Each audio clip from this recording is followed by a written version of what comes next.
Good evening, everyone. I'd like to call to order this meeting of the Urbana City Council. Will the clerk please call the roll? Ms. Wu, Here.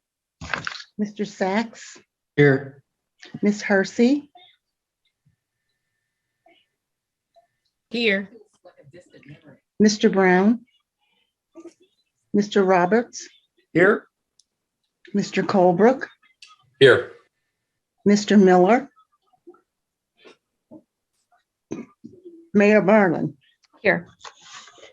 Next item on the agenda is approval of the minutes from the meeting of April 12th, 2021. Could I have a motion for approval? I'll make that motion. I'll second. Okay, it's moved by Dennis, seconded by Mary Alice. Are there any clarifications or corrections? I did have one correction. It's on page 2 of 5 of the minutes, the first complete paragraph, and that is, it should read, Mayor Marlin said due to ongoing litigation, she and the council were advised not to comment on alleged violations of Open Meeting Act during specific meetings last November because they're the subject of the lawsuit. But any other concerns obviously could be addressed. So I'd like the minutes to reflect that. Thank you. Next item. Oh, so we Diane? need, yes, We need to vote. I know. Just noticed that. So could the clerk please call the roll? Okay, we're calling the roll with the minutes corrected as the mayor has stated, correct? Okay, Right, that's right. all right. Ms. Wu, Yes. Mr. Sachs, Yes. Ms. Hersey, Yes. Mr. Roberts, Yes. Mr. Colebrook, Yes. Bill Brown is here too. oh, okay, thank you. Mr. Brown, Yes.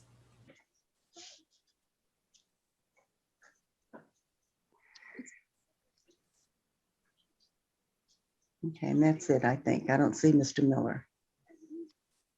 And was Bill Colebrook muted? Or did he respond? He, I said I yes. thought he If I was muted, I responded. apologize. It's Okay. yes. Mhm. Great. Okay, that motion passes.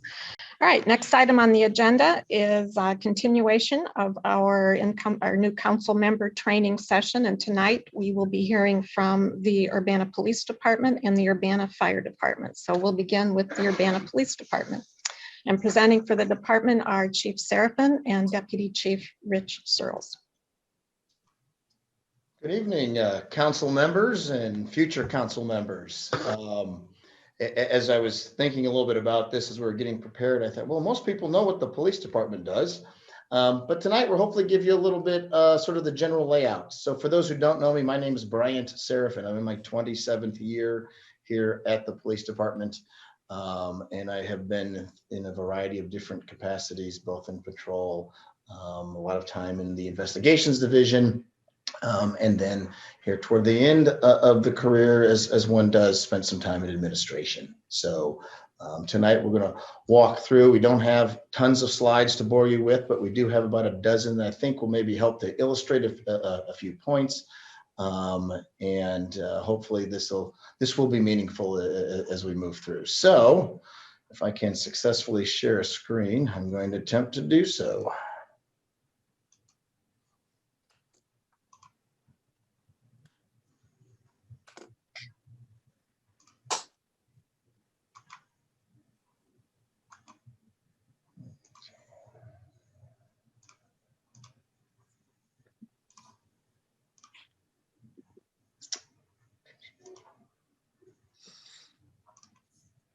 There we go.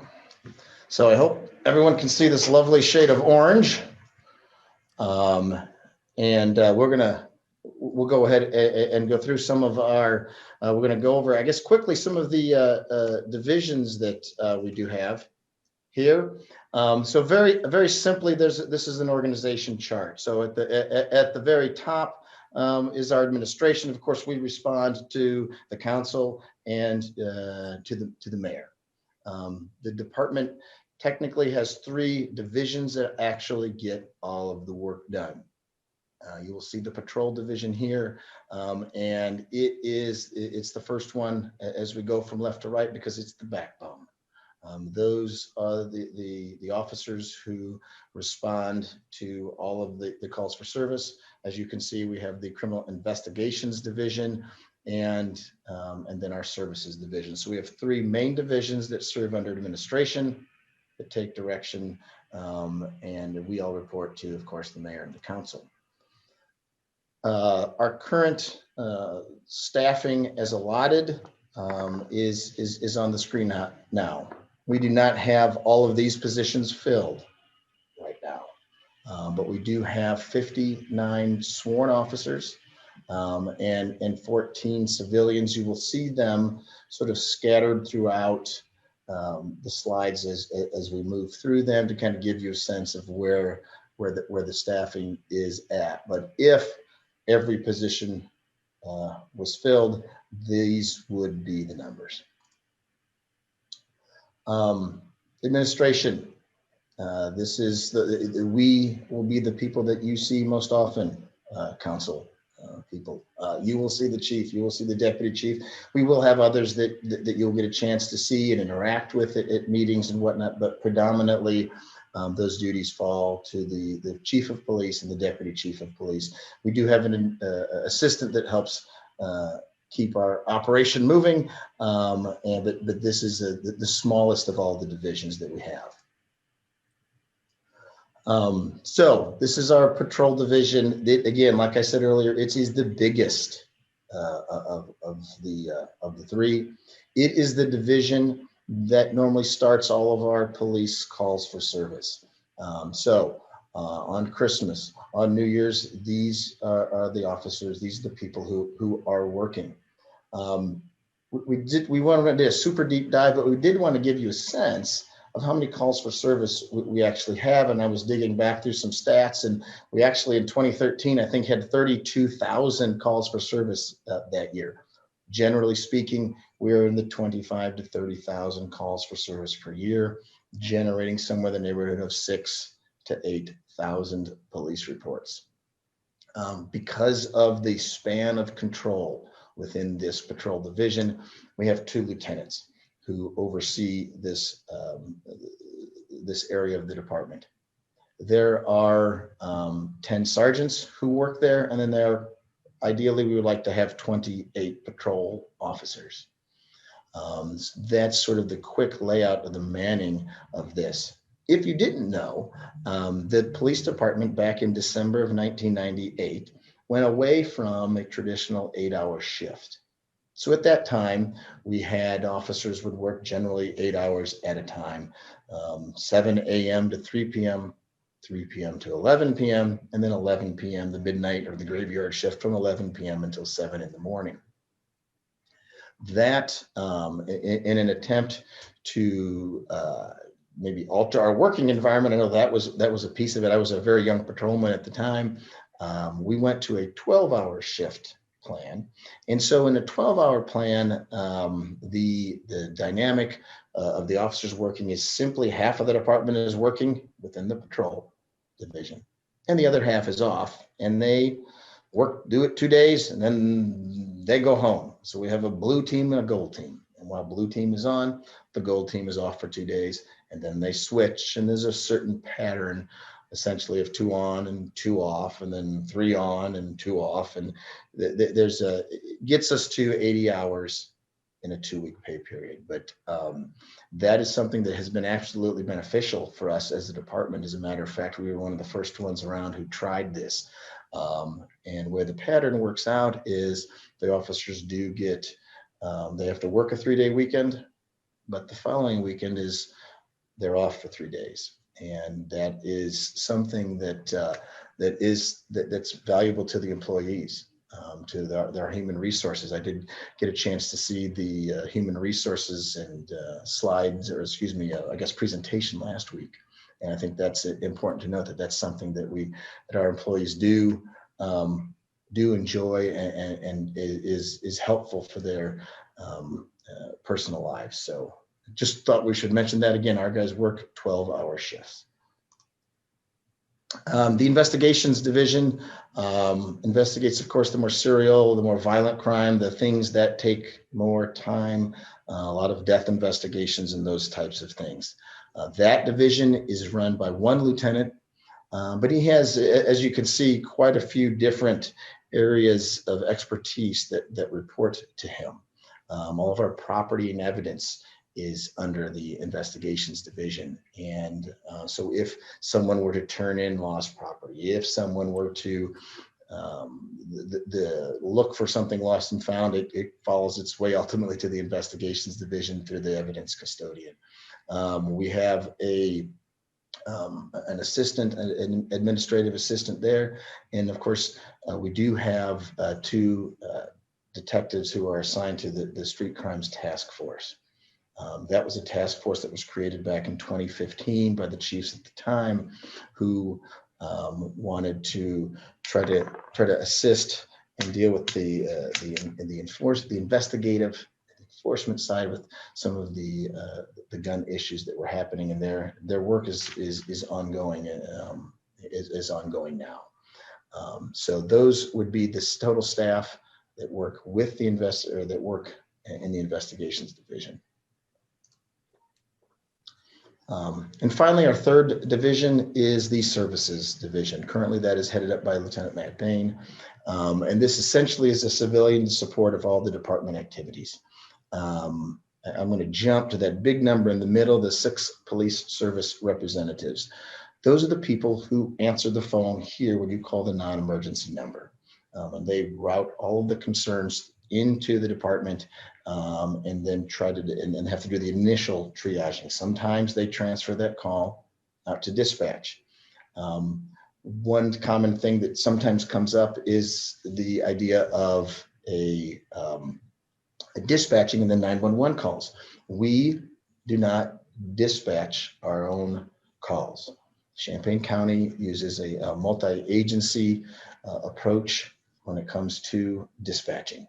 And so all of the dispatchers work out in a building out on East Main Street. And so if someone dials 911, it does not come to the Urbana Police Department. It goes out to METCAD and then it's dispatched. We do have the civilian personnel who are here for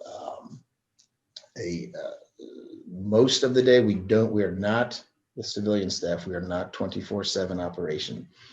There are some over hours late, about midnight to 6 a.m. If you were to call the non-emergency number, it will actually ring out to the dispatch center.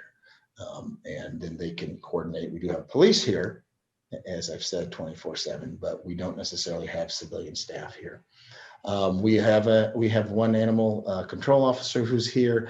And then, as many of the council members know, the crime analyst is nested there in the services division. And so when Melissa Hendrian, whom many of you have met and dealt with, this is the division within which she resides. And so we do some work with regards to the council, and some of those concerns come up through her. This is where she's at. The other thing that I wanted to point out, just like I said at the beginning of a call for service, the 911 call taking is not done here. We also don't have a jail. We do not operate a jail facility. So if we take someone into temporary custody and take them to the county jail, that is under the umbrella of the sheriff. We do not have any sort of jail.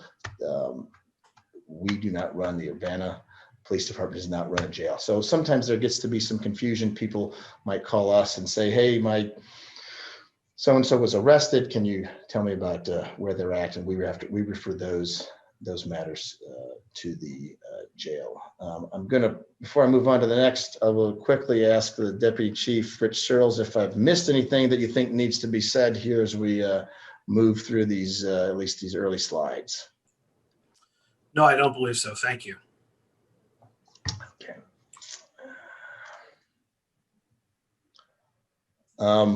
So I do see a hand up, I guess, here. If we want to take a question now, James Quisenberry. Yeah, if it's okay to take a question now, I've got one.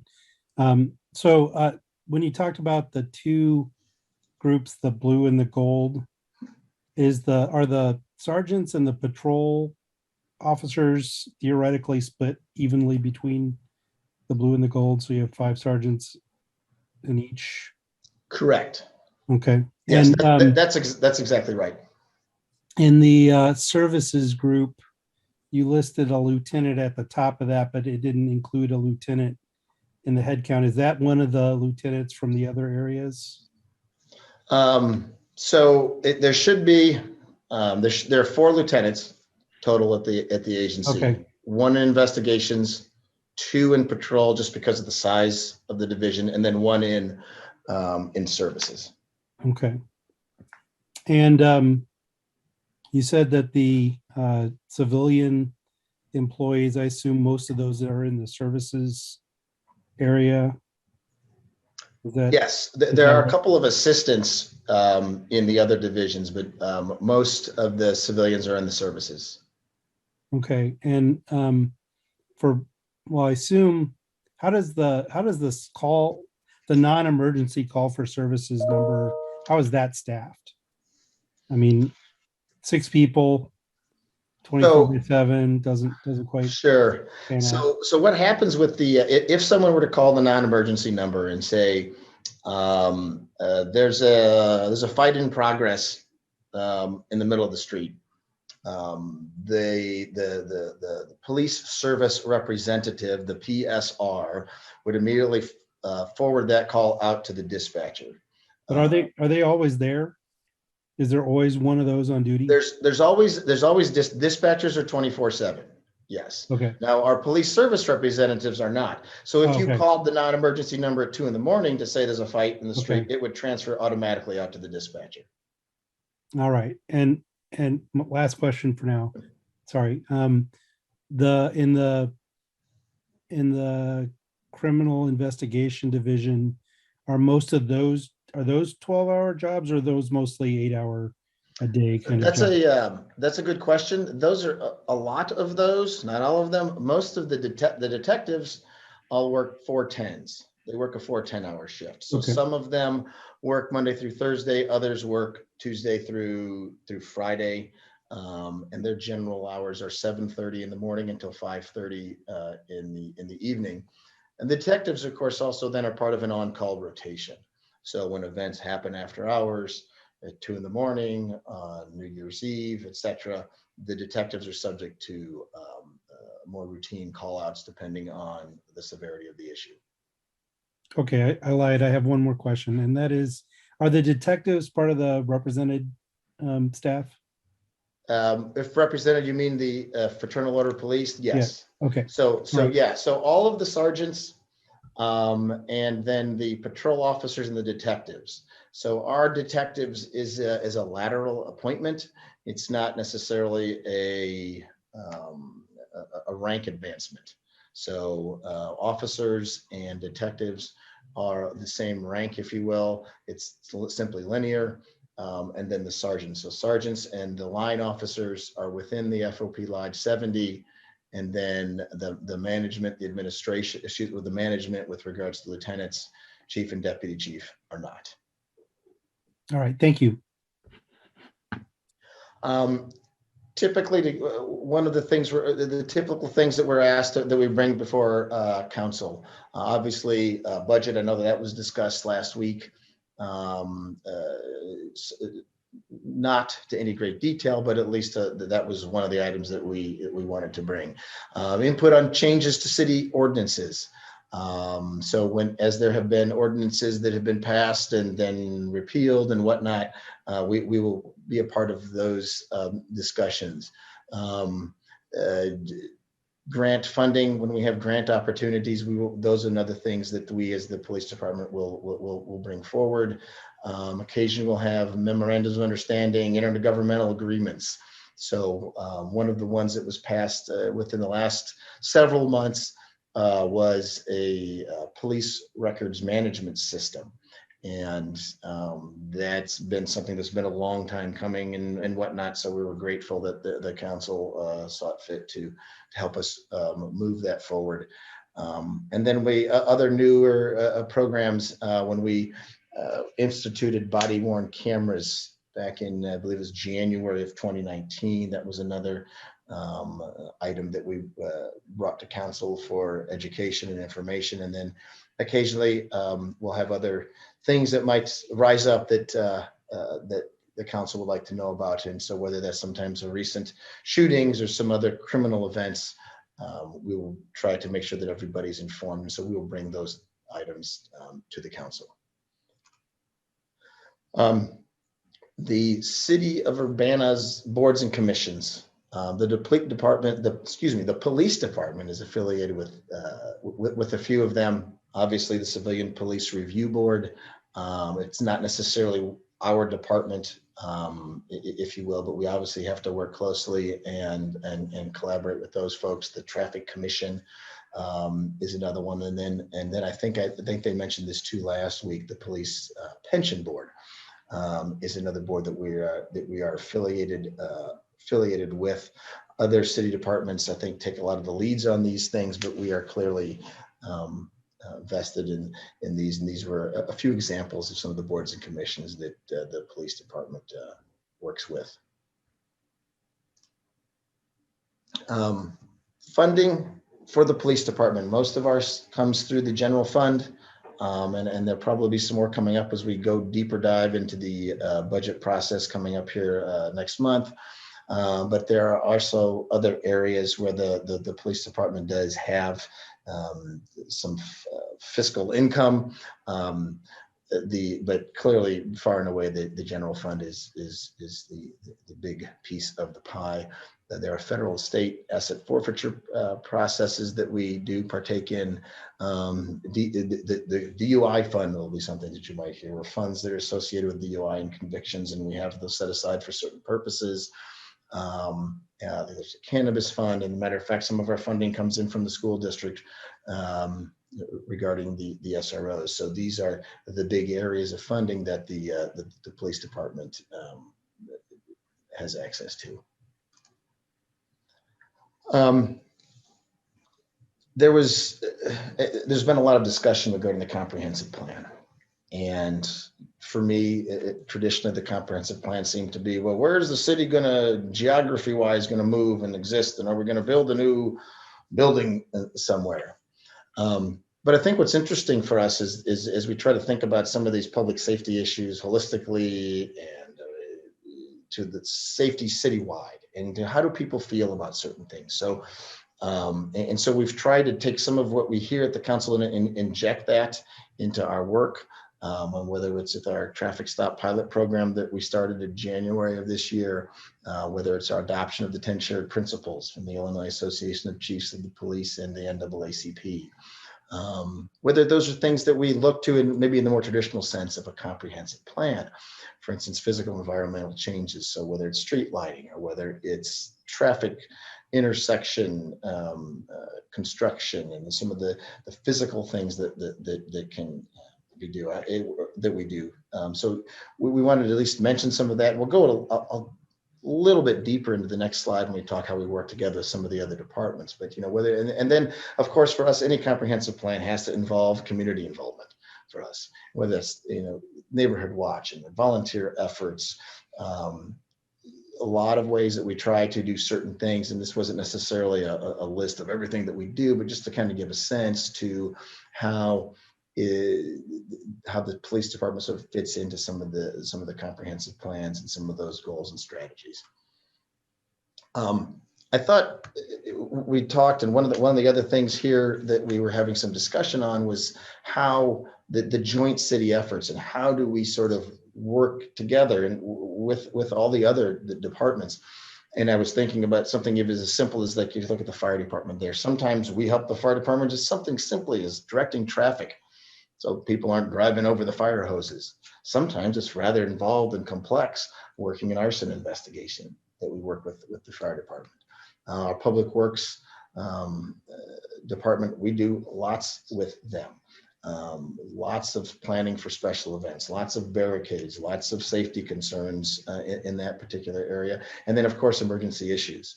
So when that tornado or some event happens, we have the relationships and we have the ability to work with public works and those issues. Community development is one that, as I've spent more time here, I've learned more about and spent more time in. We have a design review team here at the city that is led by Public Works and Community Development, but Police and Fire also on the design review team. Sometimes there are certain things, something simple that the design review team has done, like addressing, where somebody might put forth, hey, the numbers we think should be here, and then Police and Fire might go, yeah, but that's not how the rest of them work, and here's some feedback. Sometimes the design review team works on things like, I had no idea that, well, what's the radius for a fire truck to turn around somewhere? All of those kinds of efforts, we're a part of that.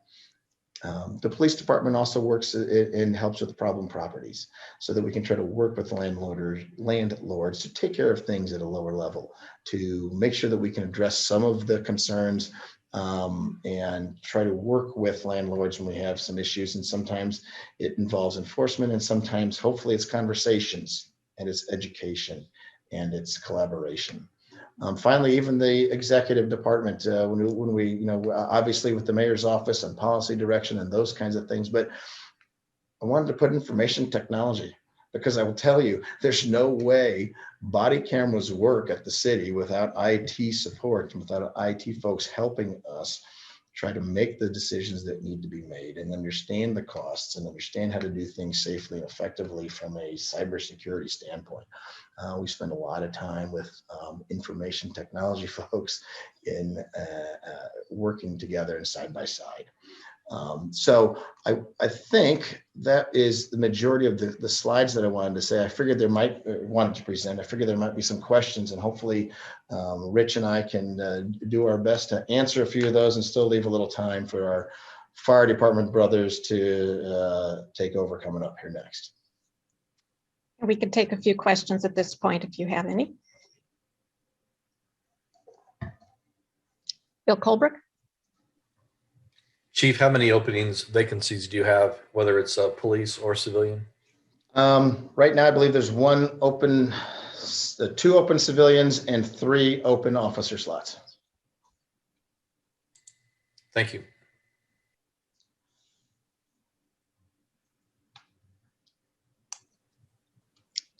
Bill Brown, and then Dennis. Yeah, thanks, Chief. I'm looking forward to sometime seeing what you guys put together as far as a comprehensive annual report goes. I know I've talked about that before, and hopefully we'll see something over the next year at some point. I think it's important to be able to have it address what training's been accomplished and what kind of progress we've made toward other goals in the police department, as well as like calls for service and all that stuff. Have it recorded every year in one place would be nice. I've enjoyed doing a couple of ride-alongs, and I know, I'm pretty sure that's been suspended temporarily. Are you guys doing ride-alongs again? So with regards to certain staff, like the council, yes, we can work with ride-alongs now for that. We did last year when the pandemic hit, did really ratchet down on those things. Okay, yeah, I would definitely recommend that for anybody who wants to. One question on the asset forfeiture fund, the cannabis fund, and the DUI fund. Are any or all of those related to how much we as a department take in, or are those distributed on a more formulaic basis? So there is a formula that we do. So if we take something in on the state asset forfeiture, and Councilman Colbrook could probably do a better lecture than I could on that, but there is a specific formula, and percentage goes to the state police because they oversee the program, and we have to file reports every year. And then there's the department itself, and then there's the state's attorney's office, who handles some of the legal obligations, all of those, and there's certain percentages. And then if you're in a joint multi-agency unit like the Street Crimes Task Force, then it's further sort of dwindled, and there's people kind of different percentages and shares. So there's usually a little more math in it than one might think. So. Okay, thanks. Dennis. Yeah, Chief, could you mention briefly and kind of go over the police department's responsibilities and obligations concerning the school resource officers? So currently the officers are assigned one to the high school, one to the middle school. And as a matter of fact, a year ago, when we finally got that particular program launched, within a couple of weeks, the pandemic hit and shut things down. And they had to try to figure out different ways to plug in. And so they worked at food drop-offs, and they were part of teams that went out and tried to touch base for students who weren't engaged in the Zoom or the online events. The school resource officers are simply at this point, and we're hoping that as the schools this fall, I would suppose, come back to a more normal school day. The school resource officers are about being counselors and teachers and doing those types of things as opposed to enforcement. That is a hat that they wear, but the roles and responsibilities are not to arrest students. The roles and responsibilities are to provide guidance, expertise, and a way to work with and collaborate with the schools as they try to deal with issues and behavioral crises that show up. And I understand that the officers their salaries are covered by the school district, I think. What is the responsibility financially for the city? So when we started this particular program, and again, it was, I guess, a year ago, when we started that, the city's responsibility was the initial outlay of equipment, the cars, the computers within the cars, and those were probably the two of the biggest pieces of equipment. There was some other equipment as well, and so one of the things, and so that was our big financial input. I will tell you then, and I don't recall at the top of my head, halfway through the school year, we did leave one of our officer openings, our vacancies that I spoke of to Bill Colebrook a minute ago, open so that we could help the city, could help the school district offset some of their the costs of this program because of the pandemic and because of we understood the expense and we wanted to be sensitive to that. So, and I don't have that exact number in front of me, but there is a financial offset to the school district. The cost of the equipment and cars, is that recurring, or is that a one-time shot and now we have the cars so we don't have to concern ourselves except for with maintenance? So the equipment expenses, there's life of equipment, and it has been stretched out, amortized, maybe is the right word I'm looking for, to try to say so that when the car is set to be replaced in 8 years, that money has been set aside and that's been rolled into the cost of the SROs. So when you hear a lot of people talk about the SROs and what the cost is, well, that cost is also 1/8 of a police car is set aside and is part of that funding formula. Thank you, then. We have time for a couple more questions. Jaya? I actually have a couple of follow-up questions. One, I was hoping you could go back and answer Bill Brown's question about the cannabis funds, because I think that got kind of skipped over. And then also, would it be possible for you to send like a job description for the SROs to new council members? Because you mentioned that they're more of like counselors. I'd like to know more about the qualifications and what the expectations are for these roles. So, yeah, I mean, and there's and probably the easiest way probably is with regards to the SROs is to find the IGA and get that out to you. I think that might be very, very helpful. And this is where I might see if Deputy Chief Searles wants to talk for a moment on, because I do not know that I'm going to be the best guy to talk about the cannabis fund. I know there how some of that was related because there's two different sources of that. And I don't see Elizabeth Hinnon on because I think she's actually off. So I don't know, Rich, if you want to do a better job of explaining, because otherwise I'll have to get back with you on that. Yeah, I can try. So the state of Illinois has elected a tax on cannabis sales. And a portion of those sales and that tax is directly given to municipalities for, there's a very narrow window which can be used, and it's specifically for the enforcement of black market cannabis sales. So that's the window where we can spend that money. Otherwise, the monies go for restorative practices within communities and things like that. But the slice that the police department gets is directly related per the legislation for those black market sales. Thank you. Okay.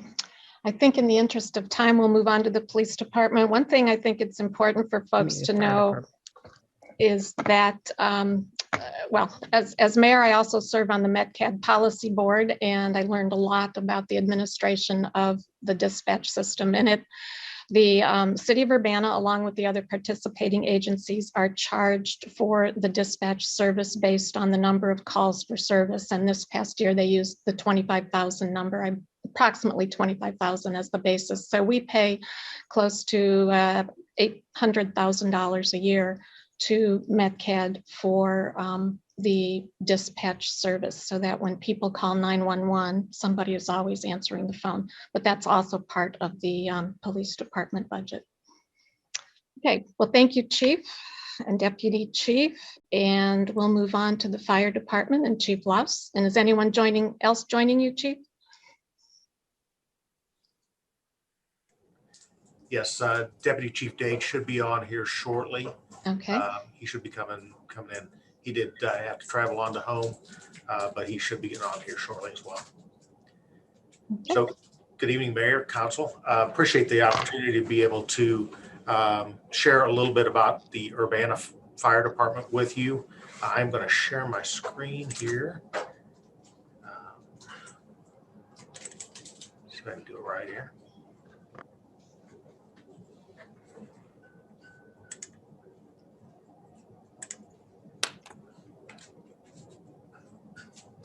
That's not the right one. Doesn't look like the right one. I apologize here.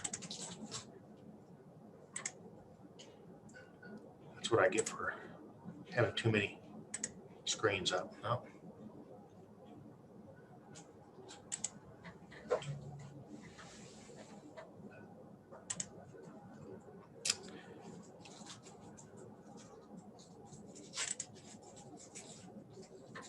I apologize. I did practice this earlier.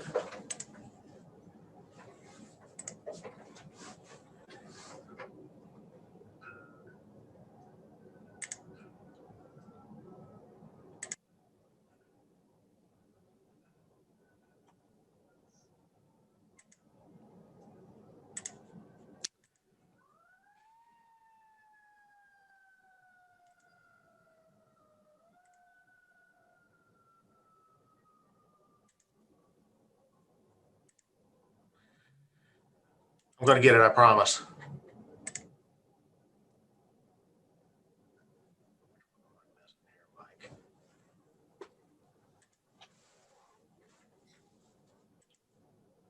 There we go.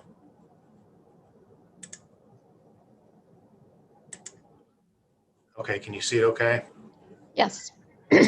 Okay. I apologize for that. So again, I'd like to share a little bit about the Urbana Fire Department. My name is Chuck Loss. I am the fire chief here for the Urbana Fire Department. I've actually been with the city of Urbana now for a little over 31 months. I've spent 34 years in the fire service. Came here from the city of Peoria. So I've been in the fire service for, again, 34 months. My deputy chief, who we just appointed, Damon Dade, will be on here shortly as well. Chief Dade came to us from Quincy, has been in the fire service for 21 years. And together, we're looking forward to really moving forward and serving our community together with our firefighters and doing some really good stuff here in the future. Getting started here. Urbana Fire Department is ISO Class 1 rated fire service. So the ISO rating is a 1 to 10, 1 being the very best rating that you can get from the ISO. We receive that rating because of our training, because of the Illinois American Water System, and because of our communication systems. All of those things working together gives us a rating of, again, the best in the state. So we're very, very proud of that. We have been recognized by the State Fire Marshal's Office as well for that. So again, that is something we're very proud of. We're 59 firefighters and administrative personnel here. We have 58 sworn firefighters on the department and 1 administrative assistant on the department as well. Some of the things that we provide are fire suppression, fire prevention. We provide an EMT intermediate level. The intermediate level is right in the middle of what the state recognizes as the levels of providing emergency medical service in the community. It starts out as a basic, then goes to an intermediate level, and then paramedic. In our department, we have 18 paramedics, 18 intermediates, and 23 basic level EMT providers that respond to calls each and every day. We're a member of MABUS Division 28, our Technical Rescue Response Team. We are the technical rescue response team for the county. So if the county deploys a team in our county, we're the ones that would get deployed, whether it is intrastate or whether it is interstate. We have been deployed to Louisiana for Katrina and for Gustav hurricanes. We've responded internally into the state as well for different emergencies that have happened within the state. And I'll go through a little bit about what that technical rescue response team looks like as well. We are hazardous materials operations response team as well. So every member of our department is at minimum hazardous material operations level. That means that they can go out and identify and mitigate any type of hazardous material, excuse me, that we would have. We have technicians, which is the highest level of response on our department as well. Those are the ones that are going to do the research. They're going to be the ones that help to identify the proper protective clothing to wear, the proper mitigation that we need to do. And then the operation level is who goes in and takes care of that mitigation of that hazardous material so it doesn't go any farther. We have 18 fully trained fire investigators, and we also have a couple of arson investigators.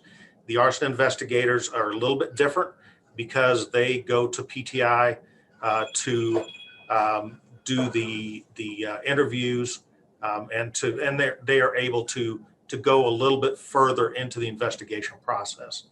And then again, we're working together with all of the other city departments collaboratively to give the best services that we can to our community. Comprehensive planning, just like Chief Seraphin said, we're trying to work together within the city, departments working together to provide the best services that we can for our community.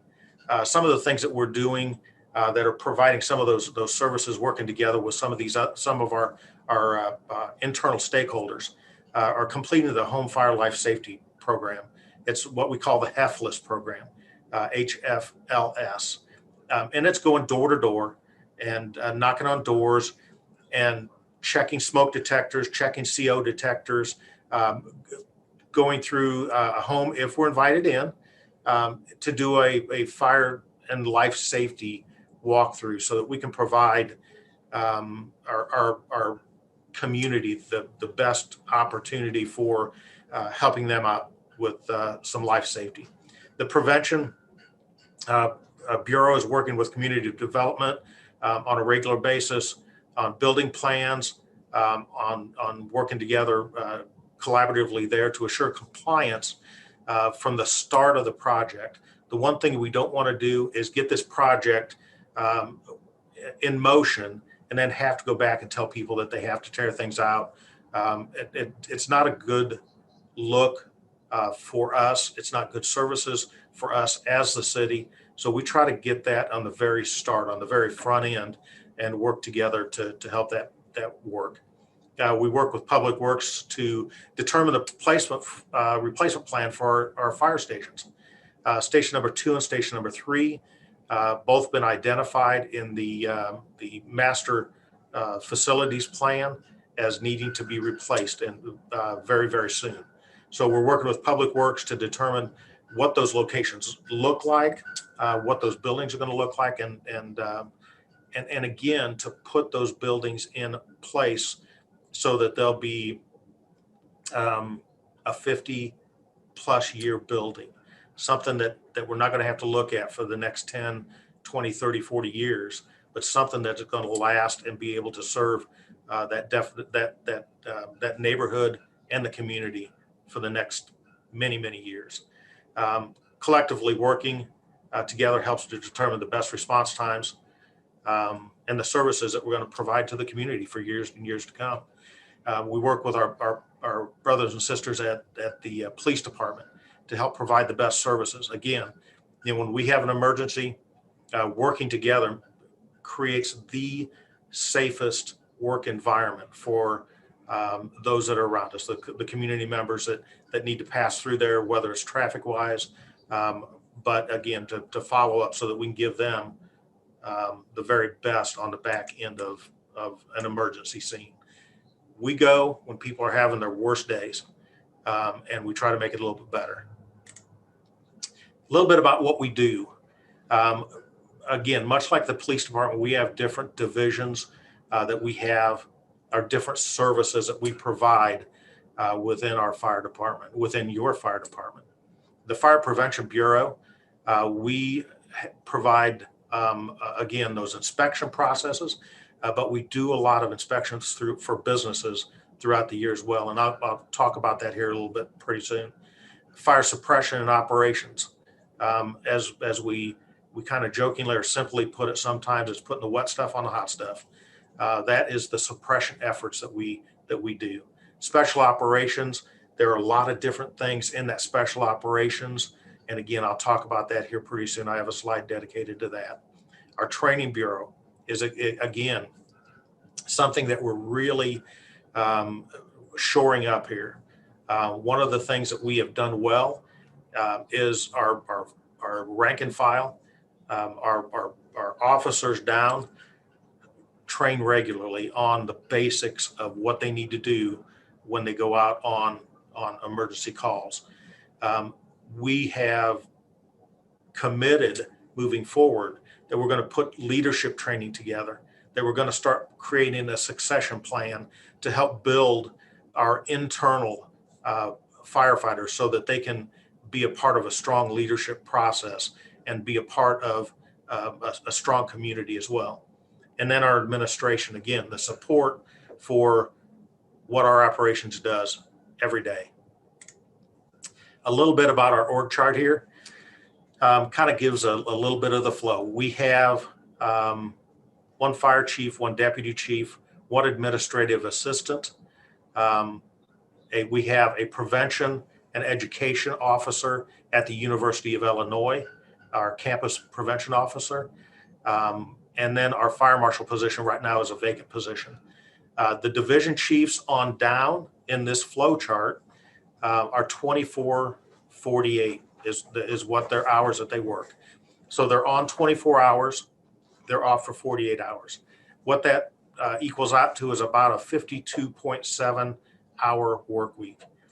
So that platoon is traditionally has worked in the fire service to get the best coverage with the least amount of people to get that coverage, and gives us a staffing that we need to have to be able to staff every piece of apparatus in the city and give the coverage that the city needs.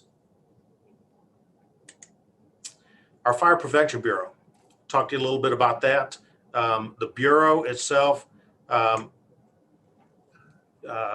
does about 370 fire prevention permits. Our fire prevention permits are generally businesses. Those businesses we go out to and do a very thorough fire prevention permit.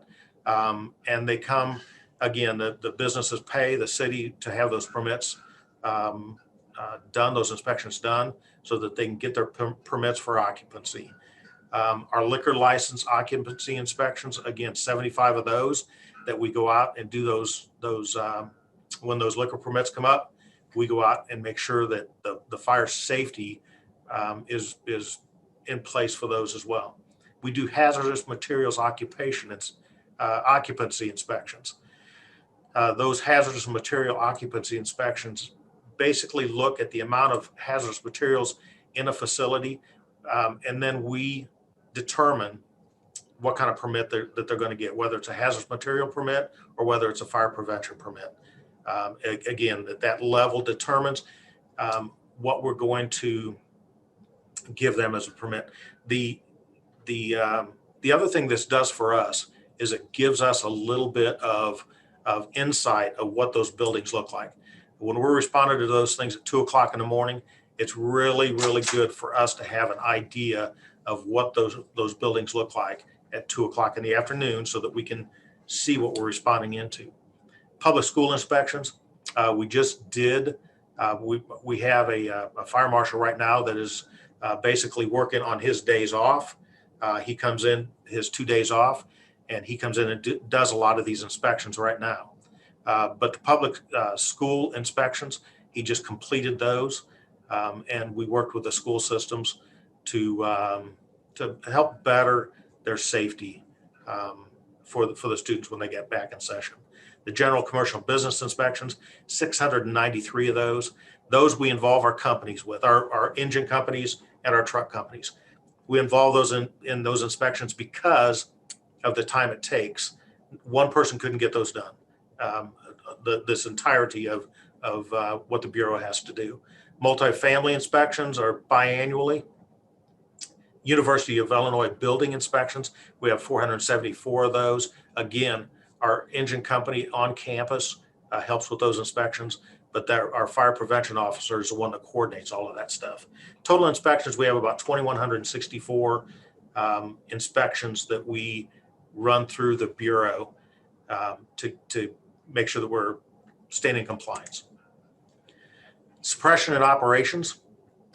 Fire suppression activities, again, going out when we catch a fire, they respond out to those fires and take care of business. I will say, again, 34 years in the business, this is a wonderful fire department. Aggressive when they need to be aggressive, but yet smart enough when they see that the conditions have gone too far. We get those things taken care of under wraps and safe before we make entry into those buildings. But those suppression activities are again, at the foundation of what we do. Emergency medical emergencies take in a wide array of things that we do. 51% of our calls are EMS calls. So it's a little lower than what the national average is, but it's only because we do so many other things. It's not that we run fewer EMS calls, it's just we run so many other diverse calls that it adds up to our call number. The good intent and service calls, again, can be, and I wrote some of these down so that I can tell you what some of those are. Some of those are a person in distress. They're just can't help themselves. Lockouts, if somebody has locked themselves out of a house or a car, especially in a hot day and there's a child or an animal inside, we show up to help with those lockouts. An elevator lockout as well. If an elevator is stuck between floors, we show up to help mitigate that. Ring or jewelry removal. We have done several of those. We have some special tools now that we can take care of that ring and jewelry removal. Water problems. If somebody and I know I'm not going to go into all of these, but if somebody has a water pipe that breaks, we'll get a call for that. You know, we have some wet vacs, we have squeegees, we can go out and help. A lot of times what we will do is take the toilet off of the base and squeegee most of that water as much as we can into that sewer drain, so that we can, again, keep the damage to a minimum. And then rescue calls as well. Rescue calls are different than EMS calls. Again, because of the different tools that we use. People that are entrapped. We had a young man at a local industry that had some steel fall on him. And, you know, it took some special technical rescue tools to be able to get that steel off of his, about 10,000 pounds of steel. So it took a special tools to get that off. Some of our call numbers, fire calls 199. Those are structure fires of some kind, or fires that we respond to as it's called in that we have a fire. Most of our fires, again, I'm bragging a bit, but I feel like they're worth the bragging about. Our firefighters generally keep the fires to room and contents because they're aggressive to be able to get in and get things taken care of. EMS and rescue and high pressure calls, the pressure ruptures, things like that, about 2,864 calls. Service calls, 656, hazardous materials, and you can read the numbers there. We run about 5,150 calls a year. And that is any of the mix of what you see there. If it's a fire call, every apparatus in the city responds to that, including the fire chief. So if we have I don't want to be kept out of those kind of things. You know, it's what we do. So we all run on those calls. If we have a second call, we have mutual aid agreements with Champaign. If we can't break an engine loose, then Champaign will come and help us. Likewise, if they have a big call and they need us, we go out and help them as well. Our special operations, I talked about special operations a bit. We're a member of MABUS Division 28. That's basically Champaign County. MABUS Division 28 is several different departments that come together, but to provide these services. But the technical rescue team is Urbana. We have the tools, we have the training, so we provide the services for technical rescue training. That includes high and low rescue, or high and low rope rescue, and that means dangling off of buildings, rappelling off of buildings, means going down into steep ditches. Anything that would entail being tied onto a rope, that is your high and low angle rope rescue. Trench rescue, again, is one of those things that we have. I hate to say, but most of our trench rescues are more recovery than rescues, because when those trenches cave in, the weight of the dirt is so heavy that it's a crushing kind of call. But we go out and we do those rescues and recoveries there. Confined space rescue, and that is getting into little bitty spaces. And I do mean little bitty spaces. They are, if you're claustrophobic at all, these are the kind of areas that make you have bad dreams at night, because our firefighters get into these the small culverts to rescue animals, to rescue people. So we did, in a confined space, have responded to the county for grain bin rescues, where people have gotten into grain bins and been pulled down into the grain, and then we go in and help to evacuate some of that grain around them so we get them out safely.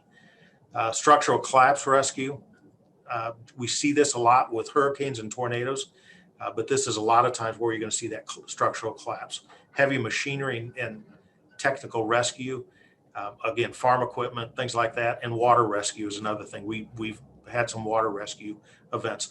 I will say that our firefighters train hard on this stuff and a lot of hours to make sure that ready for that low frequency and the high risk events.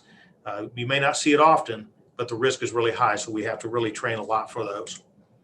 The Training Bureau, we do a lot of different things in the Bureau with EMS, fire suppression, special ops, our leadership training, again, something that we put together. I want to give credit to our people for putting together a FTO, Field Training Officer program, where they're really taking care of those that are newly hired and newly promoted. And then our documentation through our software for the ISO rating. We got it. We just want to keep it because it is very, very, very, very good to be a class 1.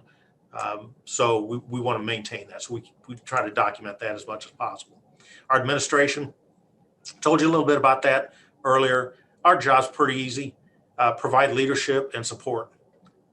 We just need to find out what the needs of the department is to make sure that we can provide the best services to our community. So from the administrative side, it's just identifying those needs and then basically making sure that those needs are pushed up to plan for those. Where we are, a little bit about our stations. We're at 400 South Vine Street, where the city hall or the city building is, Philo Road, Lincoln Avenue, and Gregory Street. Our central station here at the city building is built and occupied in 1964. Out of this building responds our battalion chief or our division chief, is what we currently call them, out of car 220. That is our command staff. They are in charge of that shift, that battalion for the day. We respond out with a 100-foot tower, which is our ladder 260 or our tower 261, with a captain, an engineer, and a firefighter. We have engine 251, responds out with a lieutenant, an engineer, and a firefighter. And in this building also is our administration offices. So we have our chief, deputy chief, and administrative assistant in this building. Station number 2, built and occupied in the late 1960, it looks like 69, yes, 1969. This building has engine 252, which has a lieutenant, engineer, and firefighter. And this station has been one that has been identified to be replaced in the facility master plan. It's a small 2-bay station, very cramped, and it really is starting to deteriorate quite quickly. And again, it's been identified in the master plan as one to be replaced very soon. Station number 3, 1407 North Lincoln, built in late 1970, estimated that about that date. Engine 253 responds out of there, and it's a lieutenant, engineer, and firefighter. And again, this is the other station that has been identified by the facilities master plan to be replaced. Again, a small 2-bay fire station, small living quarters that just really has been deteriorating quickly. Both of these stations we're looking at, again, like I said earlier, we're looking at that 50-year plan. We're not looking at putting up something that's going to last 10, 15 years for the city, and then we're going to have to go through all of this again. We're looking at something that is going to be long-term, that we are not going to have to look at this for ever again, because we'll take care of those needs. Our university station at 1105 West Gregory. This one is built after the University of Illinois. Department was merged with Urbana Fire and Champaign Fire. So in 1998, the University of Illinois Fire Department decided that they were going to merge into Urbana Fire and Champaign Fire. Urbana Fire took 6 of the firefighters, Champaign took 2, and this station was built on West Gregory just shortly after that in late 2000, mid to late 2001.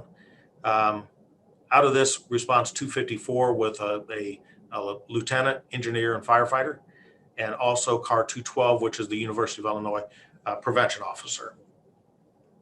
This is our newest station. It is fully maintained and taken care of by University of Illinois. That is in a very quick presentation, your Urbana Fire Department. Do I have any questions?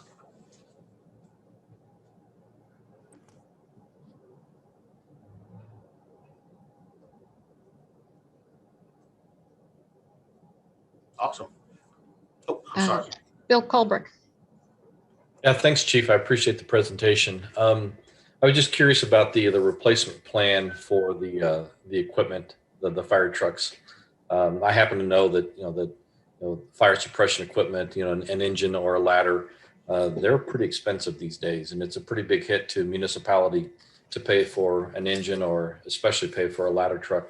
I know our ladder truck is fairly new, but these things do age over time. I just was curious about when the next piece of equipment needs to be replaced, and what is your process for allocating funds on a yearly basis in order to pay for such a big purchase? Yes, thank you for that. So we, much like Chief Seraphin mentioned, we amortize all the equipment, the big equipment that we purchase. So $1 million, $1.25 million to be exact, 100-foot ladder tower is going to be amortized over about between 15 to 20 years. Over that time, we're going to maintain it, we're going to take care of it, and hopefully after that point of that 15 to 18 years, we're trying to set that at 15 years. One of the things that we try to do in the fire service is have a reserve fleet that is as good as your front line, so that when you have to take something out of service, your reserve fleet is not something that you're going to have to worry about breaking down or not going to be working. So we have 2 engines coming that we had planned for fiscal year 2020 and 21. The reason we have 2 of them coming at the same time, what we call our twins, coming at the same time, is we plan that for late 2020, or early 2021, for the purposes of getting a better deal.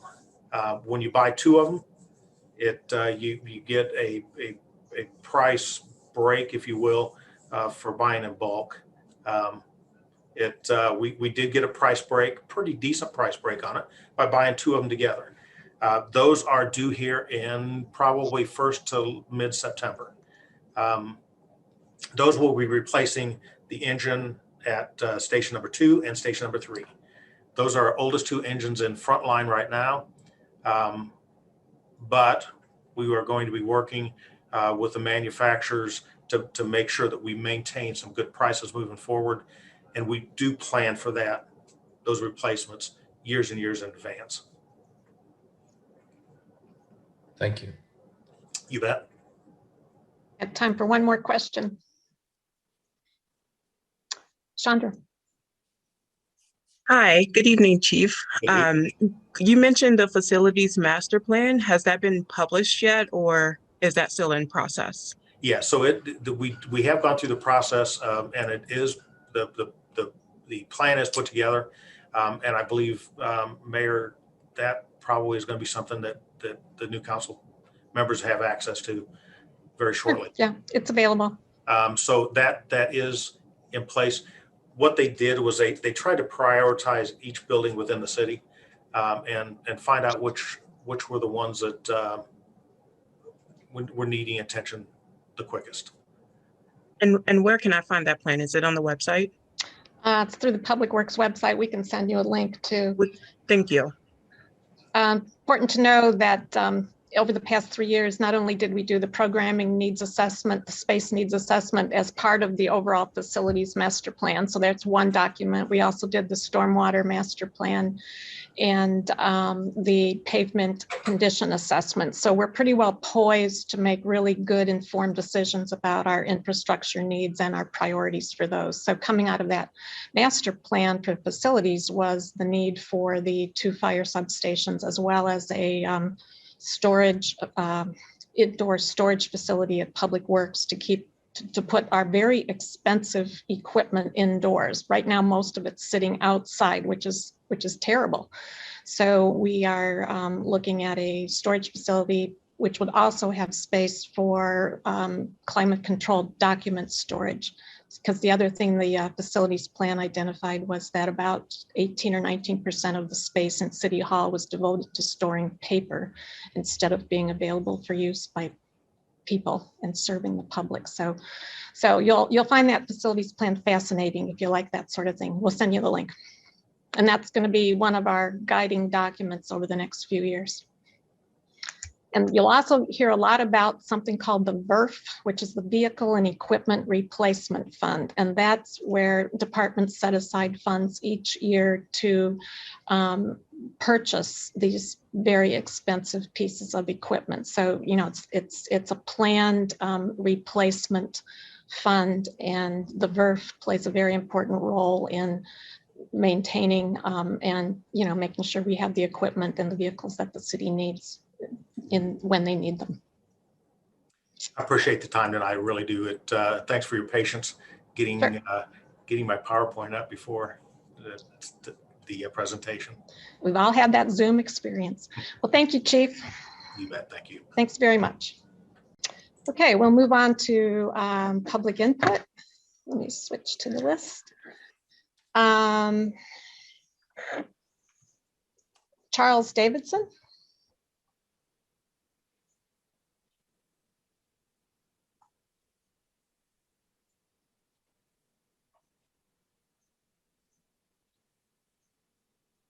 Can you hear me? Yes, we can hear you. Okay, my name is Charles Davis. I'm a mentor and a community navigator for First Followers. And by going out in the community, talking to people, and I think that it would be a good idea to put more money toward programs that connect with our youth. More mentoring programs, mental health resources, after school programs. This helps preventing the violence that's going on in Champaign County. Family environment that will support healthy development. You need to build programs that teach parenting skills also. Also as needed is a class to show people how to interact with police when they get pulled over.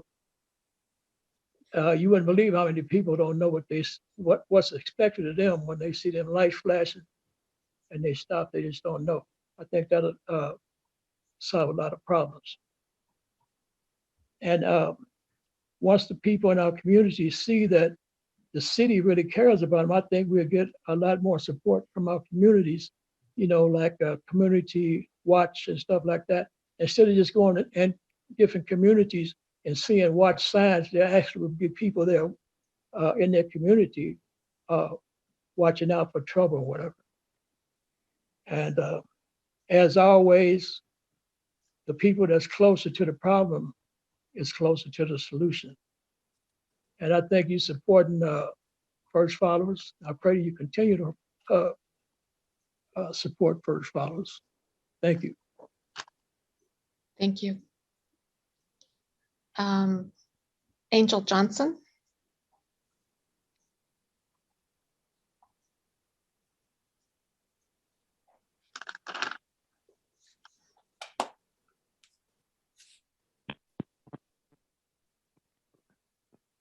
Go ahead, Angel.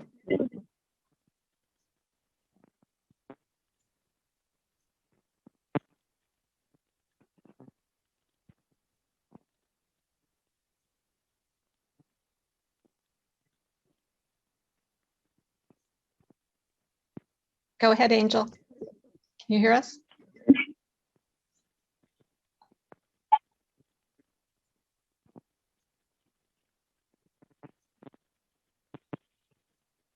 Sounds like Angel's having a little audio. Are you there? Now can you hear me? Yes, we can. Now can you hear me? Yes. Okay. Okay. Okay.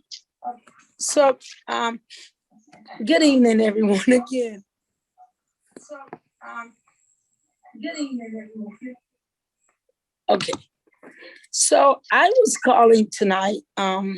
Like I said, I had my hand up last week, but I got missed some kind of way. I don't know how that happened, but I'm here tonight. And like the gentleman before said that there's a big concern in our community about our youth. I am a youth pastor, and I also own Angels Youth Center here.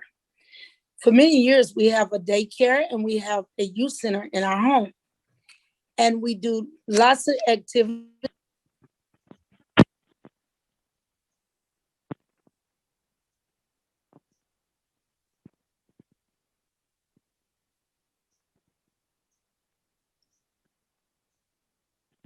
Angel, we've lost you.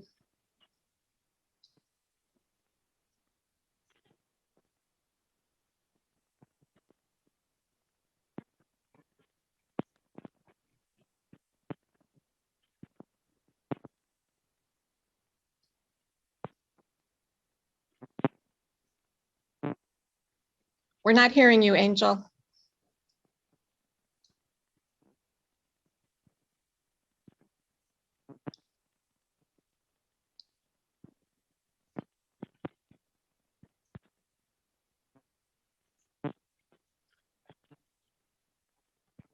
You could try calling in, Angel, or finishing your comments by email. We'd be happy to take them either way. I think at this point, we'll move on to Tracy Chong, and if we can get Angel back after Tracy, we'll try.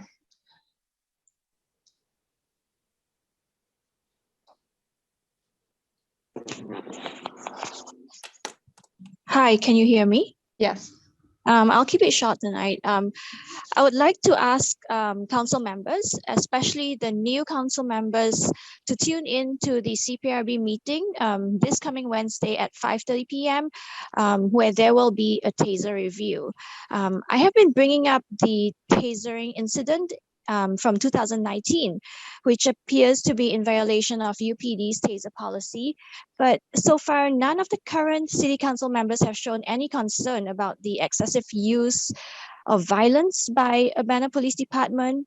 None of you guys have been concerned by the attempt of Deputy Chief Searles to suppress video footage and the lies told by Deputy Chief Searles during the civilian police review process. So I really hope that the new cohort of council members they do not let UPD leadership get away with lies, and that it is crystal clear that lies and efforts to obscure transparency by UPD are not tolerated in this new government. I don't know why it's so hard for the current batch of council members to recognize lies and to just do something about it. Make sure that it does not happen again. But you guys just choose to ignore the problem up to today. Yeah, so I hope you guys, the old council members, even though you'll no more be council members, just tune in and just see what you guys have been missing. And I don't know how you feel about it. Also, I thought it was interesting that Chief Serafin brought up how UPD plays a role in the new comprehensive plan during his presentation. Mayor Marlin has been so proud about announcing how the city wants to hear everything, including residents' concerns and issues that the city should improve upon via the Imagine Urbana website. But actually, Mayor Marlin and Chief Serafin are again being disingenuous. When I tried to mention the Aaliyah Lewis incident and the public's concern about policing issues over the past year, via the Imagine Urbana website. Well, guess what? My post was censored within a few minutes. So, hey, you've been calling for concerns on their website, public puts it on, and you censor it. So, I don't know. I guess that's how the city is. Thank you.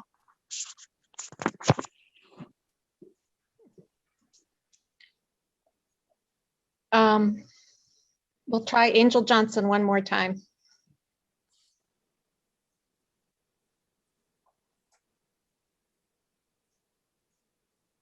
Angel, can you unmute yourself? Are you there?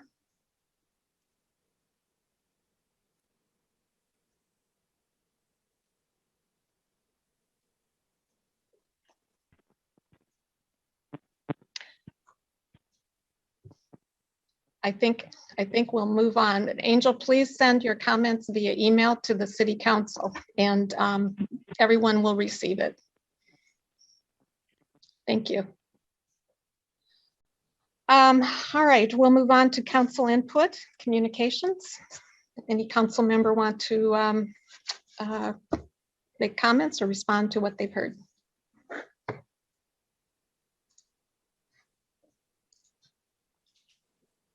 No? Okay. I will let the public know a couple of things related to youth programming, especially in response to the recent violence. Representative Ammons has been in contact with both myself and Mayor Finan and is very interested in trying to obtain some funds through the Illinois Criminal Justice Authority for summer youth programming. So we're looking at ways to do that, including increasing or expanding the Self-Made Kings program, which operates specifically here in Urbana with middle school and early high school age kids. We just heard from the Ministerial Alliance. We'll be meeting with them hopefully in the next week to talk about specific steps they would like to recommend to helping address the violence. We're working with the Community Coalition, and of course the Urbana Police are working very, very hard to identify the recent people involved in the violence. And again, public collaboration and cooperation is important in that. And I will be looking at other options, including first followers. Okay. We'll move on to, we have no additions to the agenda. We have no unfinished business. We have one item coming out of the committee, and that'd be Eric Sachs. So on behalf of the Committee of the Whole, I move to approve resolution number 2021-04-019R, a resolution approving the City of Urbana and Champaign-Urbana Champaign County Home Consortium FY 2021-2022 Annual Action Plan. And I'll second that. Moved by Eric, seconded by Mary Alice. Any further discussion? Will the clerk please call the roll? Ms. Wu, Yes. Mr. Sachs, Yes. Ms. Hersey, Yes. Mr. Brown, Yes. Mr. Roberts, Yes. Mr. Colebrook, Yes. Mr. Miller. Yes. That motion passes. Reports of special committees. Anyone have anything to report? Okay. Reports of officers.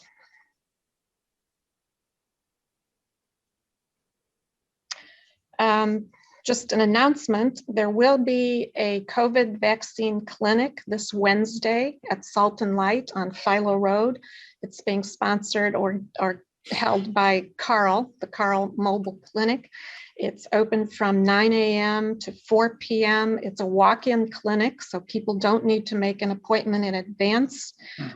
This is a very good location to reach people who live in East Urbana who may have had trouble getting transportation out to some of the other vaccination clinics that were held in Champaign. So again, this is Wednesday, April 28th, 9 a.m. to 4 p.m. walk-in clinic at Salt and Light. And we're really grateful that Carl is setting up this clinic, and we'll be flyering and trying to get the word out in the neighborhood itself. So please spread the word.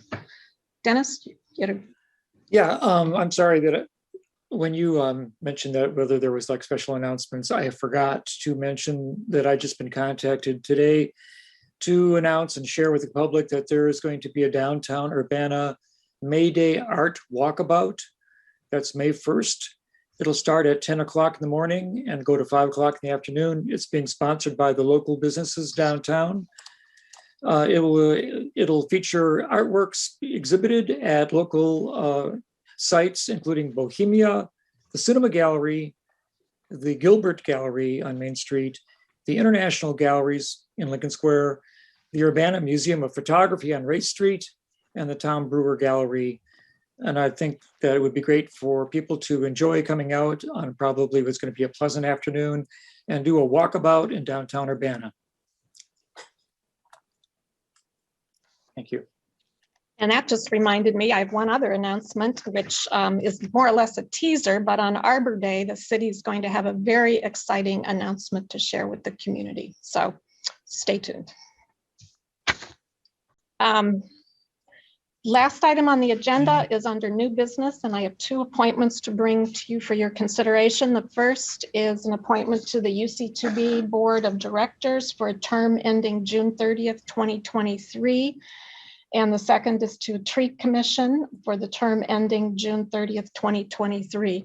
For those of you who don't know, the UC2B Board of Directors is a board that was created around the same time the UC2B broadband network was installed in the city. The board has a number of responsibilities. One is they help foster the deployment of affordable broadband connectivity throughout Champaign-Urbana. They also work closely with the broadband partner i3 on some operational issues and deployment issues and advise, work with them to identify the areas that need service and that sort of thing. And then they also operate and are responsible for the disbursement of funds from the Community Benefit Fund. So a portion of the revenue from i3 goes into this fund, and then it's utilized to fund special projects to address the broadband needs of the underserved members of the community. So I'm recommending for approval for this position, Connie Dillard Myers. She's a 16-year resident of Urbana. She works in support of the University of Illinois in Champaign, in the engineering and accounting staff. She has 30 years of experience with the U of I library, and her background includes computer information systems, systems administration and security, training and development, work performance improvement. She also is a former member of the UC2B technical committee, so when this whole network first began, and strongly is committed to the fact that everyone should have access to affordable internet. And she's very eager to work with the UC2B board to realize full digital access for all residents. And then for the Urbana Tree Commission, I'm recommending Alex Julius. Alex is a 7-year resident of Urbana and is the Employee Development and Safety Training Specialist for the Davey Tree Company. She has a Master of Science in Environmental Conservation with a concentration in arboriculture and urban forestry from the University of Massachusetts. She's bringing her background as the Associate Director of Educational Goods and Services with the International Society of Arboriculture. That's a hard one to say. Arboriculture, her technical expertise, and her interest in the preservation of mature and healthy legacy trees to the Tree Commission. So we're very excited about her joining the Tree Commission. So I would entertain a motion for approval. I'll make that motion then, Mayor. Thank you. I'll second. Moved by Dennis, seconded by Sharice. Any discussion? Will the clerk please call the roll? Ms. Wu, Yes. Mr. Sachs, Yes. Ms. Hersey, Yes. Mr. Brown, Yes. Mr. Roberts, Yes. Mr. Colebrook, Yes. Mr. Miller. Yes. That motion passes. And we have no further business for the Urbana City Council. So I guess this is the last full City Council meeting for 5 of our 7 members. We'll celebrate your service next week, but thank you for your service. And with that, this meeting is adjourned. Thank you.